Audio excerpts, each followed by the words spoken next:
And we're getting to latest visuals now of Vladimir Putin and Lukashenko's meeting. This is the second time that both leaders are meeting since the Russian invasion in Ukraine began. These are the latest visuals of the meeting between the two leaders as they discuss the Ukraine war as well as the sanctions and how to circumvent it. Putin meeting Lukashenko in Belarusian. These are the latest images of both leaders meeting in this area.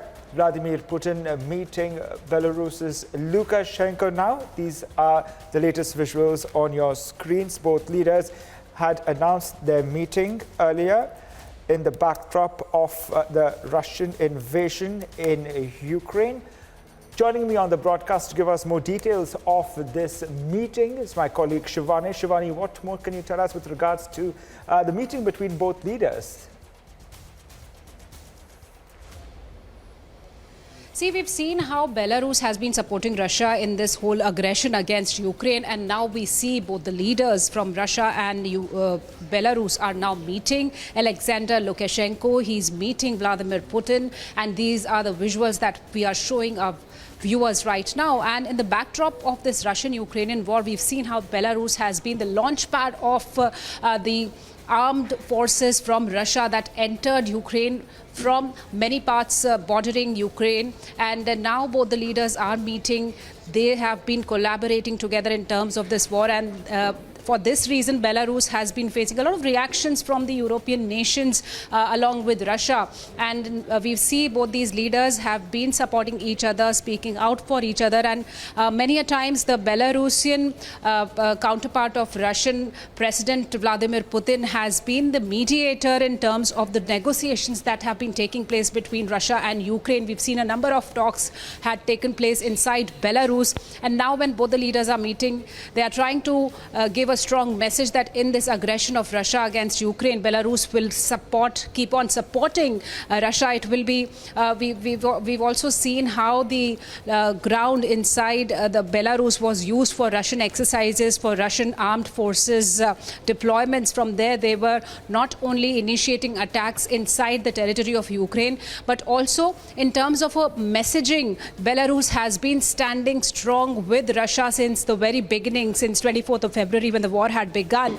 And the initial few rounds of talks had taken place in Gomel in Belarus. And there were strong reactions to it by all those nations who've been opposing Russia, who've been criticizing Russia, who've been putting sanctions on Russia. And there were difficulty in movement from Belarus to the other Western European nations. And now we see both these leaders meeting each other. And it seems that Belarus continues to give its support to Russia in this war.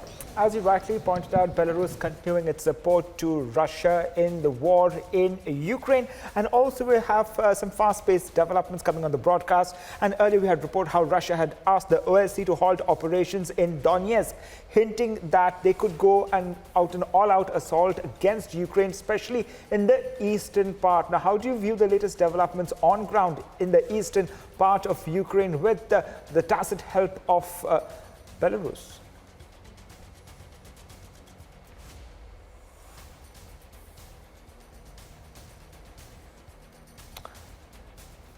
Shivani, we're discussing about the Russian invasion in Ukraine, the Russian President Vladimir Putin meeting Belarus's Lukashenko. And what we're learning now in the last 24 hours that Russia is increasing its offensive, especially in the eastern part and southern eastern part of Ukraine. Could you throw some light on the operations of the Russian forces in this region?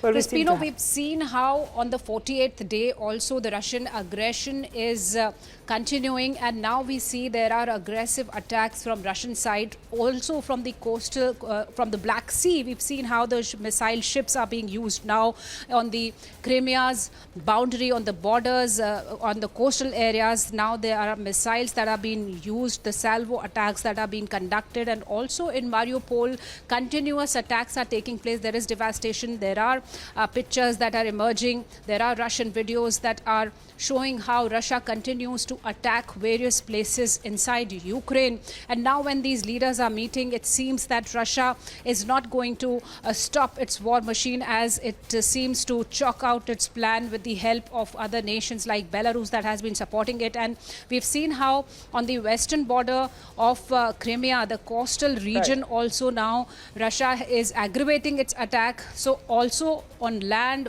air and sea, we see aggravated attacks that continue from Russian side on the Ukrainian land and sea areas. Second meeting there between Putin and Belarus's Lukashenko. Thank you, Shivani. We continue getting all the latest updates.